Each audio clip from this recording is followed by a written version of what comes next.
dados do Conselho Nacional do Ministério Público, o Brasil tem mais de 30 mil crianças e adolescentes desaparecidos, o que equivale a 35% do total de pessoas sumidas no país. E esse é o assunto do nosso artigo 5º de hoje. Vamos falar sobre essa triste realidade do desaparecimento de crianças e adolescentes no país, as causas, impactos e como a legislação vigente trata do tema. Antes de começarmos, vamos ver o que a nossa Constituição diz sobre o tema.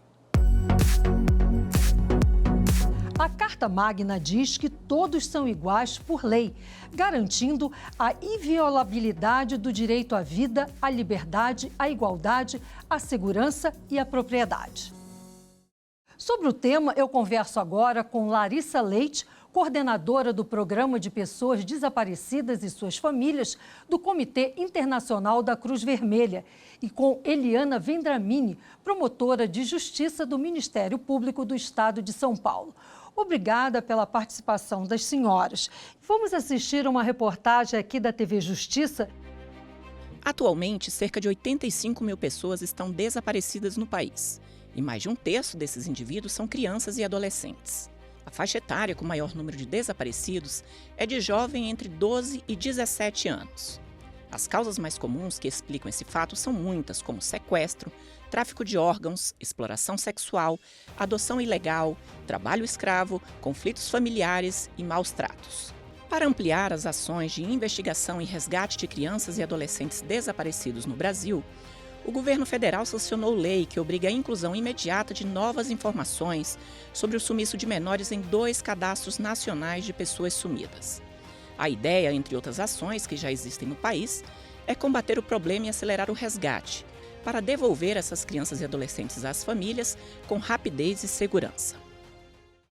E eu começo perguntando à doutora Larissa, a senhora viu há pouco que a nossa reportagem falou sobre alguns motivos que levam a esses desaparecimentos de crianças e adolescentes. O que a senhora poderia comentar sobre isso?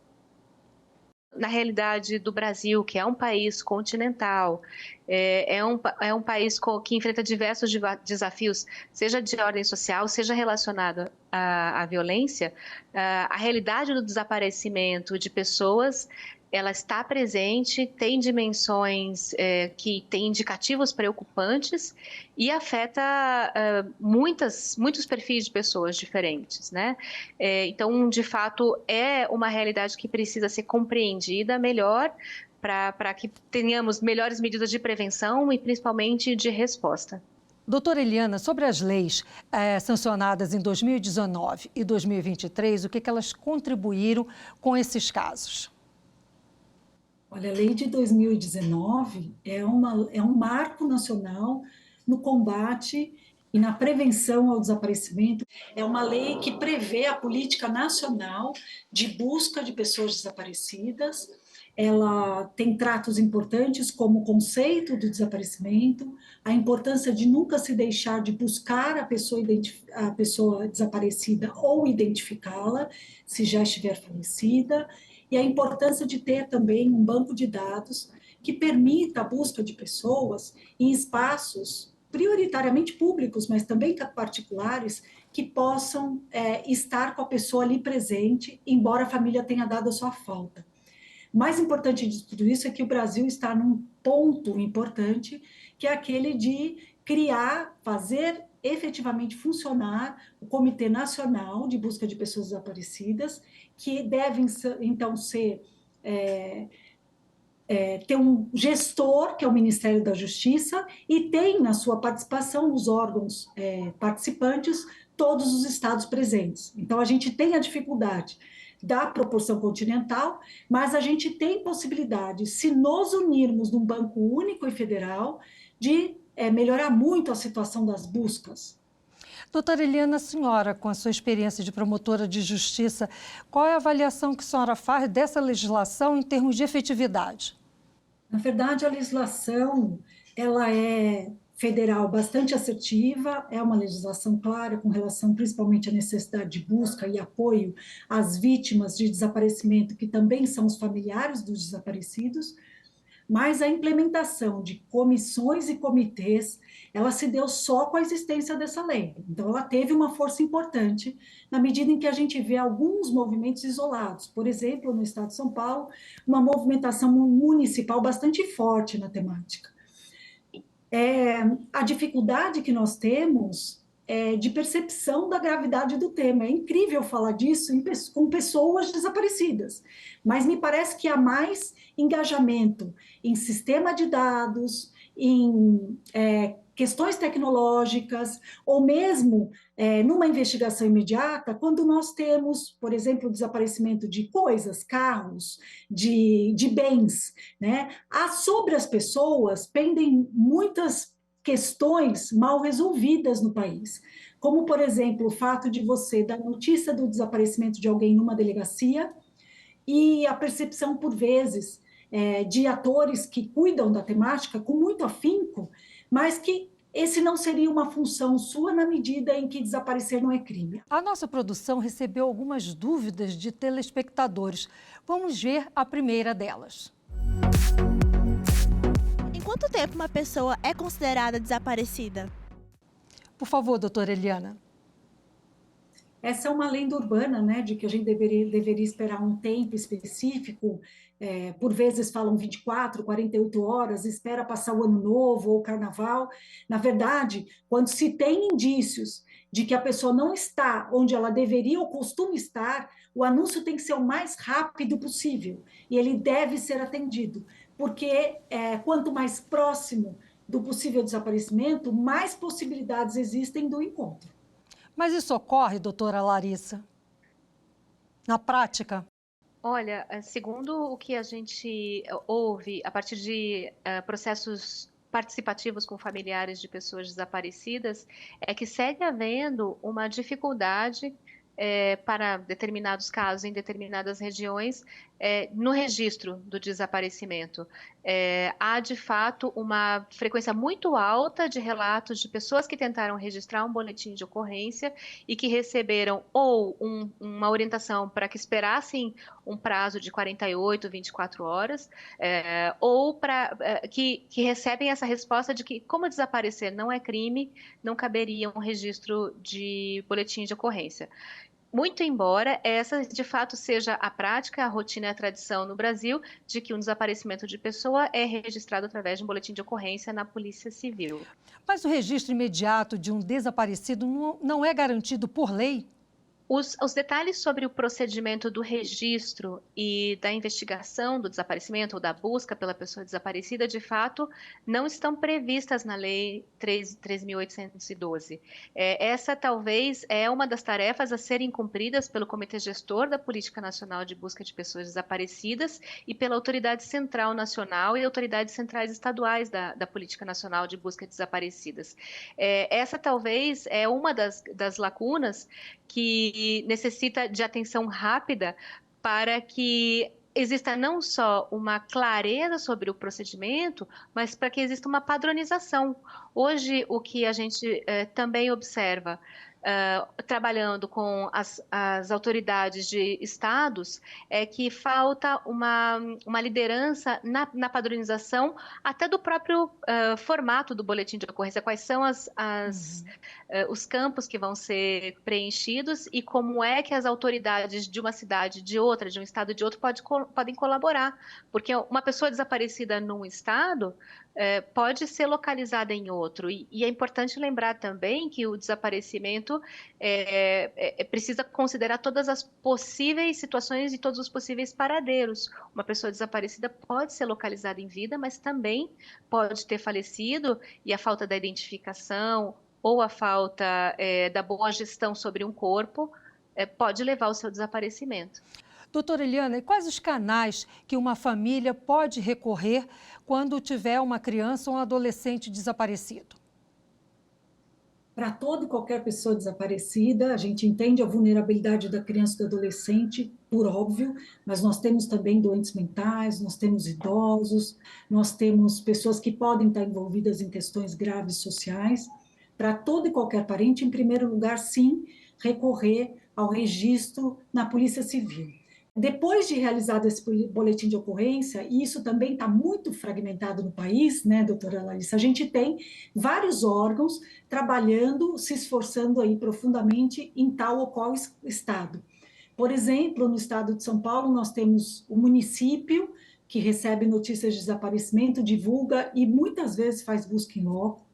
Nós temos os ministérios públicos do estado, de todos os estados do Brasil, através do Programa de Localização e Identificação de Desaparecidos, a sigla é PLIDE, que atendem essas notícias também, não só para deixar registrado e dar orientação com relação à Polícia Civil, mas também na proposta que nós temos nacional, que já foi apresentado ao governo federal, de utilizar um Sinalid, que é o nosso Sistema Nacional de Localização e Identificação de Dados, que tem tratado dados, é só entrar na página do Conselho Nacional do Ministério Público, tem apresentado dados com relação à idade, local, os dados que nós temos de registros por todos os ministérios públicos do país e que poderia ser uma proposta, inclusive, do Banco Nacional, na medida em que muito já se pensou para implementar esse banco de dados.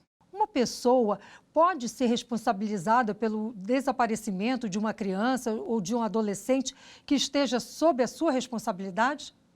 Na verdade, nenhum de nós vai deixar de acudir numa urgência qualquer criança ou adolescente que não esteja com seus responsáveis. O importante nesse momento é que você indique, assim como todo mundo que está, por exemplo, com uma pessoa longe dos seus parentes, tem que informar na delegacia que essa pessoa se encontra aos seus cuidados, se for criança e adolescente, informar no conselho tutelar, né? E se houver qualquer pretensão com relação à guarda, se esse período se estender, ir ao judiciário. Não é possível ficar com um incapaz, principalmente, criança e adolescente sob sua tutela, sem registrar oficialmente esse ato. Senão, óbvio, penderá uma desconfiança sobre os motivos pelos quais a criança, principalmente, se encontra com você e o adolescente, sem uma regulamentação, sem uma normativa, sem uma decisão judicial. Eu vou pedir licença um instantinho para as senhoras para um pequeno intervalo. Nós vamos continuar a nossa conversa após o intervalo. A gente volta rapidinho. Até já.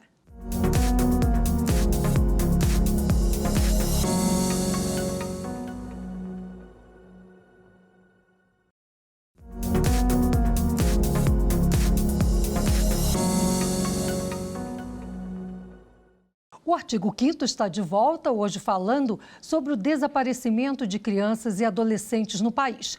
Conheça as leis vigentes que tratam do assunto e o que está sendo feito para que o cenário de pessoas desaparecidas nesta faixa etária mude.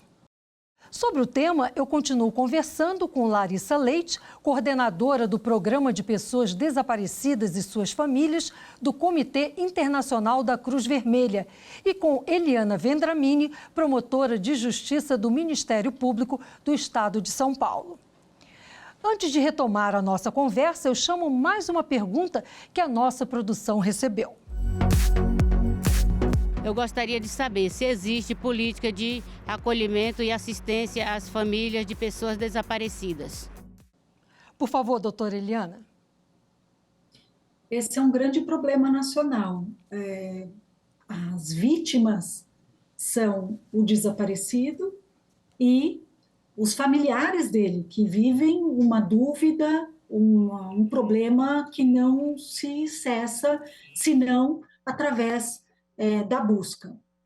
Nesse sentido, o que se encontra é um grande número de problemas que vão se avolumando junto à família.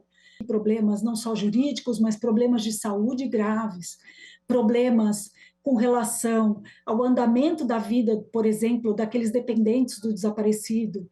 São várias questões que dependem de um acompanhamento muito próximo e que precisa ser feito. O CICV mesmo tem um trabalho brilhante na matéria que levanta como ficam essas famílias, né? E como elas podem continuar colaborando com a notícia e os indícios do desaparecimento se estiverem sido atendidas.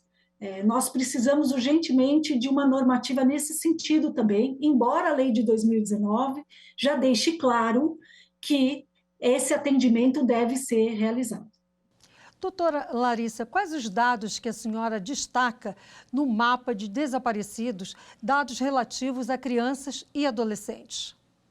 Pela primeira vez, esse levantamento, ele faz um recorte, ou faz uma análise de algumas informações que é possível extrair dos boletins de ocorrência para todos os estados, né?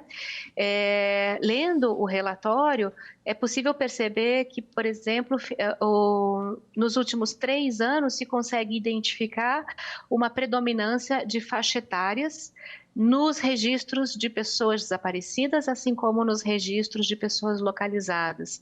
Existe também uma percepção sobre a questão de raça ou cor, embora esse seja um campo que tenha ficado, que não tenha sido preenchido em cerca de 25% dos boletins de ocorrência nos últimos 3 anos. Então, no que diz respeito à faixa etária, o que o relatório do mapa traz é que existe uma predominância no perfil das pessoas reportadas como desaparecidas entre adolescentes e jovens, sendo que isso abarca mais de 40% ou 45% entre adolescentes e jovens, e que, na sua maioria, eles são do sexo masculino, e naqueles que tiveram informação sobre raça e cor, a maior parte é de pessoas declaradas pretas ou pardas.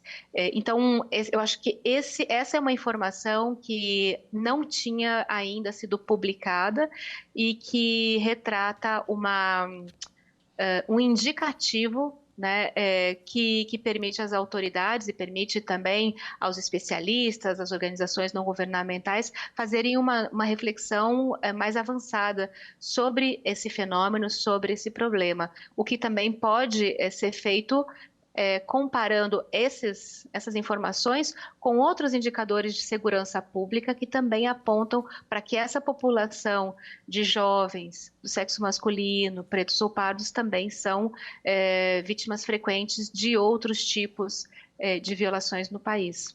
E, doutora Eliana, eu pergunto à senhora, existe um cadastro de crianças e adolescentes desaparecidos? E como é que ele funciona? Já existiu um cadastro, uma iniciativa em 2002, que se chamava Rede SAP, que justamente juntou profissionais em Brasília que cuidavam da infância para tratar da temática, mas esse banco de dados acabou não implementado no sentido de que as famílias tinham que se inscrever nesse cadastro e lá deixavam os dados, mas ele acabou não sendo tratado, né? E houve uma impossibilidade de dar continuidade. Se você entrar hoje nesse cadastro, você encontra lá 300 crianças e adolescentes supostamente desaparecidos no país, mas de dados bastante antigos, na medida em que ele não funciona mais. Nós temos realmente dificuldade de ter certeza dos números, embora, acrescentando o que a doutora Larissa disse, em 2014, quando um ano depois do início do PLID em São Paulo, do Programa de Localização e Identificação dos Desaparecidos do Ministério Público do Estado de São Paulo, nós tenhamos publicado uma pesquisa também, uma jurimetria, que a gente diz, uma pesquisa com uma análise jurídica sobre dados, e eram exatamente esses os dados mais relevantes dos boletins de ocorrência do ano. Eram adolescentes e jovens masculinos, pretos ou pardos. E parece que isso vem se repetindo na medida em que o Fórum faz um trabalho bastante global no Brasil e traz de novo essa notícia. É muito grave a notícia. E, doutora Eliana, quais são os direitos das famílias de crianças e adolescentes desaparecidas durante a busca?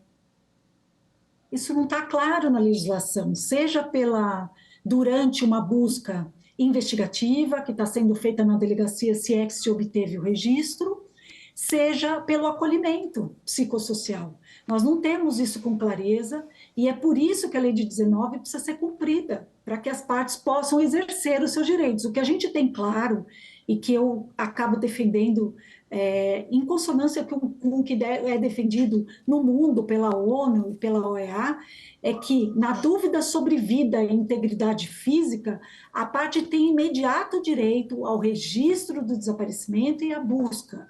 E isso leva a uma obrigação muito séria sobre também a sanidade da família. E nada disso tem sido respeitado, né? Nós precisamos, com clareza, que o Comitê Nacional funcione e ande coeso com as representatividades estaduais e demais membros, para que a gente possa começar, de fato, a debelar e perceber e trabalhar com esses indicativos todos que estão sendo feitos. E eu chamo agora a última pergunta que a nossa produção recebeu. Como é organizado o sistema de busca de pessoas desaparecidas no Brasil? Por favor, doutora Larissa. Bom, nesse trabalho que o Comitê Internacional da Cruz Vermelha tem feito no Brasil para tentar entender a realidade, a gente tem também se concentrado em buscar quais são os serviços aos quais as famílias recorrem, não só para pedir apoio para a localização das pessoas desaparecidas, mas também para pedir apoio em relação às consequências do desaparecimento no seu dia a dia. E o que nós ouvimos, tanto das famílias quanto de autoridades nos estados em que a gente trabalha, que são os estados do Rio, de São Paulo e do Ceará, assim como no diálogo com as autoridades, é que uma rede, de fato, de serviços multidisciplinares e com um enfoque diferenciado que é necessário para as famílias de pessoas desaparecidas ainda está por construir. O que não significa que não existam boas experiências, que muitas delas são recentes ou outras mais antigas. Vimos, por exemplo, que existem ligados, às vezes, ao Ministério Público ou à Defensoria Pública, uma equipe de profissionais que não são só da área do direito, mas também são psicólogos ou assistentes sociais, que fazem um acolhimento multidisciplinar e que procuram, para além de fazer uma escuta ativa direcionada à busca, também fazem um encaminhamento ou um acompanhamento dos familiares em outras necessidades que eles apresentam. Nós vemos, por exemplo, também a existência de uma superintendência no Rio de Janeiro, que é dedicada ao desaparecimento e que tem feito a proposta de estabelecimento de centros de referência e atenção multidisciplinar a familiares de pessoas desaparecidas, assim como a gente vê esse desenvolvimento no estado do Ceará. Eu cito esses exemplos porque são exemplos onde o CICV tem trabalhado, não significando que sejam os únicos. Mas o fato é para dizer que já existe a percepção dessa necessidade, né? Já existe a percepção de que os serviços precisam não só ser multidisciplinares, terem um enfoque especializado, porque o sofrimento do desaparecimento e as consequências do desaparecimento não se confundem com as consequências, por exemplo, de outras situações de violência, né? E também existe já a consciência e a percepção de que é preciso apresentar aos familiares de pessoas desaparecidas portas claras. Hoje, o que os familiares reportam é que eles têm que bater em tantas portas por conta própria, que isso não só os desgasta, isso não só confunde, faz com que eles percam tempo e recurso, como também os coloca em risco, né? Então, esses centros de referência ou esses serviços de referência, eles deveriam ser também uma porta clara a canalizar a demanda dos grupos de familiares de pessoas desaparecidas e poder distribuir, derivar isso para os serviços que eles necessitam. Para finalizar, doutora Eliana, o que falta para que esse alto número de desaparecidos seja reduzido? Nós precisamos, a partir de agora, implementar a lei de 2019, poder ter esse atendimento social organizado e também as definições com relação à busca investigativa, na medida em que, se nós temos um banco de dados que possa ser a primeira busca, no sentido de perceber as pessoas e ter certeza de quem está em espaços públicos ou privados, mas que possa ser encontrado por essa via. E depois, as buscas investigativas na rua, em loco, nós teremos mais êxito, né? A percepção sobre o tema, como a doutora Larissa colocou, ela é maior, ela é sentida até por um trabalho muito grande pelos próprios familiares de desaparecidos, né, que têm feito reclamos profundos em meio à própria rua, para que não sejam esquecidos, para que tenham clareza no atendimento. E nós esperamos, como vem sendo feito desde a promulgação da lei, que a gente tenha agora uma receptividade maior com relação às portas públicas de atendimento. Eu agradeço a participação das senhoras e os esclarecimentos que trouxeram sobre esse assunto tão importante. Até a próxima. E eu agradeço também a sua companhia. Você pode rever os programas nas nossas redes sociais.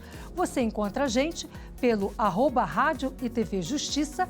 Estamos no YouTube, Twitter, Instagram e Spotify. Até o próximo Artigo 5º. Tchau!